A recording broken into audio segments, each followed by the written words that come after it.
안녕하세요. 디자인 시스템으로 한 번장 코드 100번 써먹기 발표를 맡은 글로벌 미디어학부 1부학번 유어슈 iOS팀 김윤서입니다. 오늘은 제가 iOS팀에서 1년간 있으며 숭실대학교 커뮤니티인 그라운드 어플 개발에 대한 경험을 소개하려고 합니다.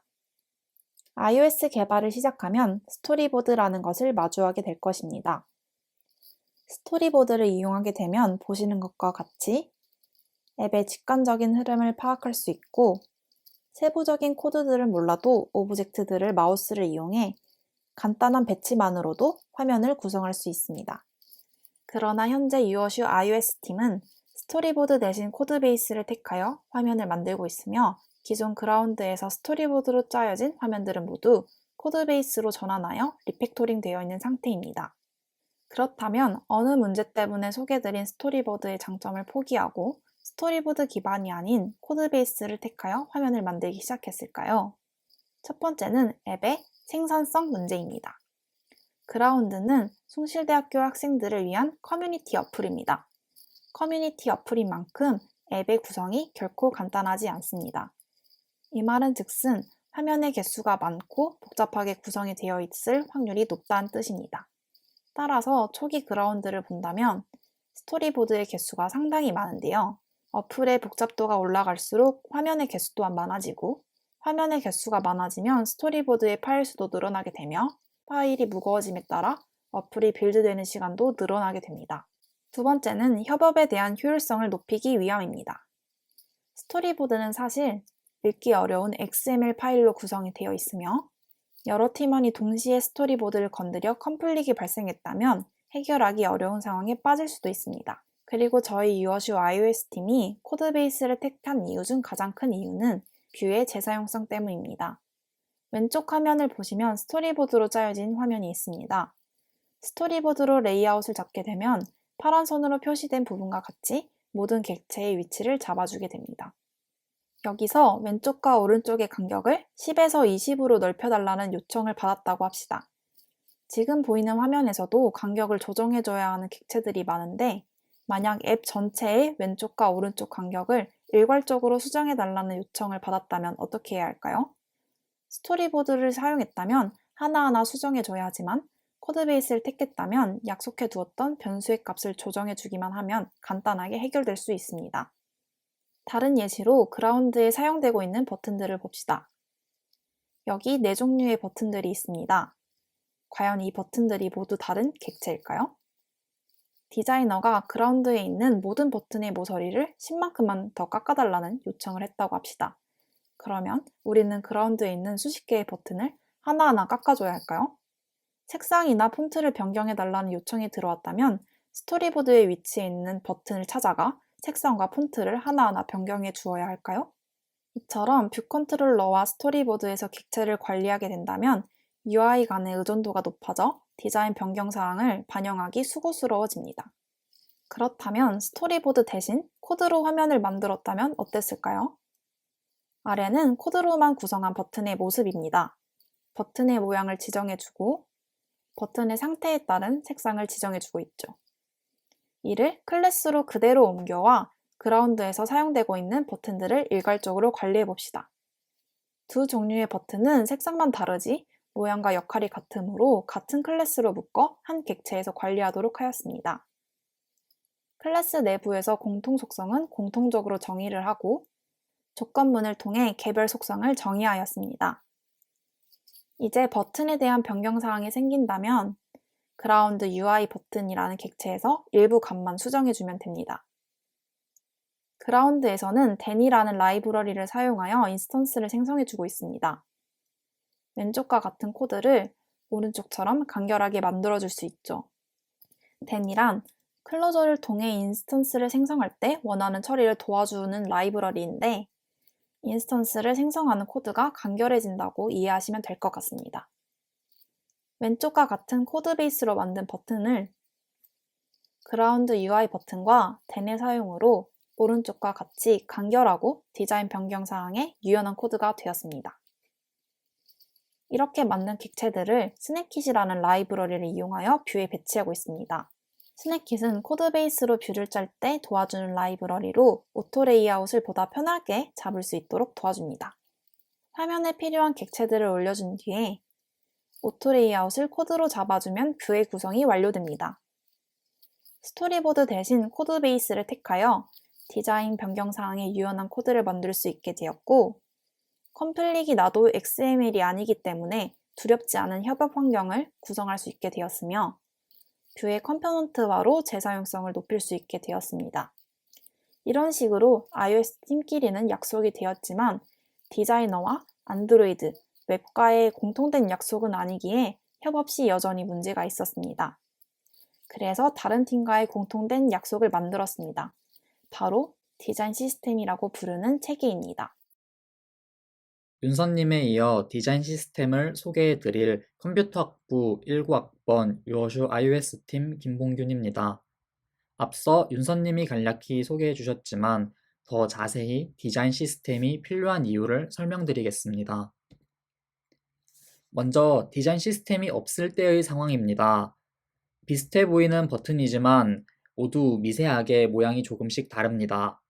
모양이 조금씩 다르기 때문에 그때마다 디자인에 맞춰 버튼을 수정하거나 새로 만들어줘야 하는 불편함이 있습니다. 앞으로 어떤 디자인이 추가될지 몰라 재사용성을 고려하고 코드를 작성하기도 어렵습니다. 그래서 디자인 시스템을 적용해 버튼 디자인을 규격화시켰습니다. 예를 들어 사이즈는 엑스트라 라지, 라지, 미디움, 스몰 4가지로 미리 정의해두고 그 안에서만 사용하도록 제한합니다. 이렇게 하면 디자이너는 매번 새 디자인을 만들지 않아도 되고 개발자는 코드 몇 줄로 원하는 UI를 그릴 수 있습니다. 디자이너와 개발자 사이 사전 약속을 통해 코드 재사용을 보장할 수 있게 된 겁니다. 이번엔 디자이너가 글씨 컬러를 바꿔달라고 합니다. 그런데 어디 글씨가 한두 개도 아니고 아무것도 아닌 것처럼 부탁을 합니다. 모든 글씨를 찾아서 컬러를 바꿔줄 생각을 하니 벌써부터 눈앞이 캄캄해집니다. 그러나 디자인 시스템을 적용했다면 이런 요구에 바로 반응할 수 있습니다. 바로 이렇게 UI 관련 요소를 체계적으로 관리할 수 있기 때문입니다. 이어서 용어에 관한 부분도 생각해 볼 수 있습니다. 화면 상단에 오는 바입니다. 이 바를 iOS에서는 내비게이션 바, 안드로이드에서는 앱 바 혹은 액션 바라고 부릅니다. 용어가 통일되지 않았기 때문에 어느 쪽에 맞춰야 될지 혼란스러울 수 있습니다. 그래서 저희는 중립적인 탑바라는 용어를 채택했습니다. 앞으로 저희는 화면 상단의 바를 탑바라고 부르기로 약속한 겁니다. 사전에 용어를 정의했기 때문에 다시 되묻는 일이 줄어들 수 있고 자칫 용어를 착각해 잘못된 개발을 하는 경우를 방지할 수도 있습니다.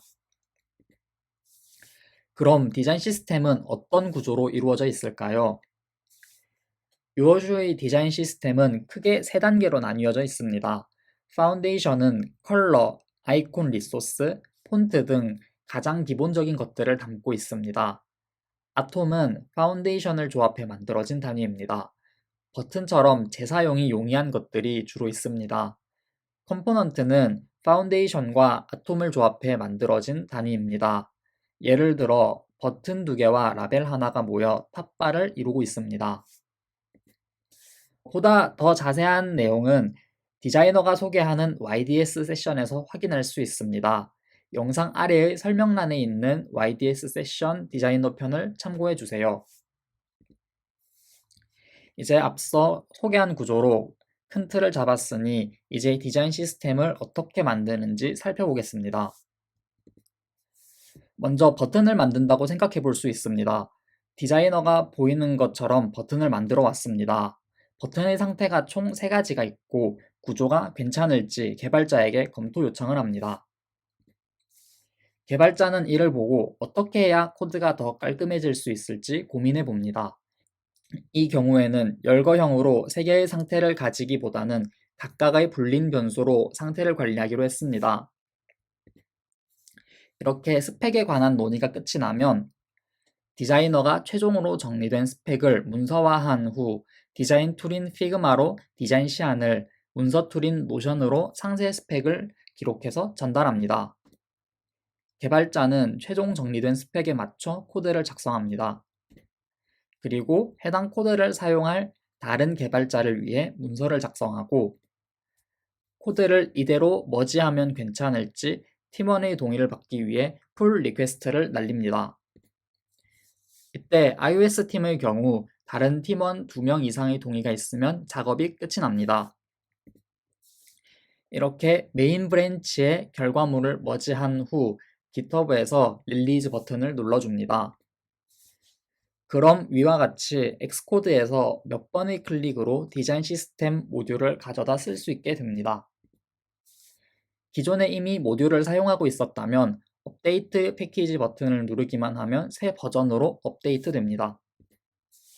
그렇다면 디자인 시스템을 만들어서 얼마나 코드가 단축되었을까요? 위 화면은 저희가 현재 개발 중인 새로운 프로덕트의 로그인 화면입니다. 저 화면에서 보라색 버튼만 놓고 디자인 시스템 적용 전후 코드 양을 비교해 보겠습니다.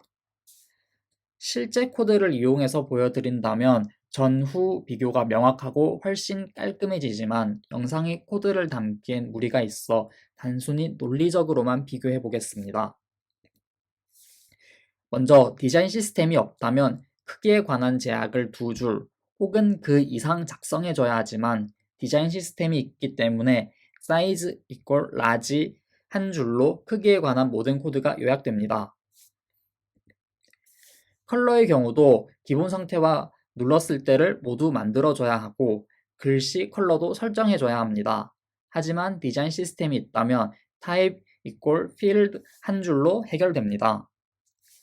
라운딩 값은 코드가 줄어들진 않지만 이후 모든 버튼의 라운드를 없애달라는 요구 등에 대응할 수 있도록 일괄 관리할 수 있도록 해뒀습니다. 논리적으로만 생각해도 50% 이상의 코드가 단축됐고 실제 코드 양은 그 이상일 것이라 추측할 수 있습니다.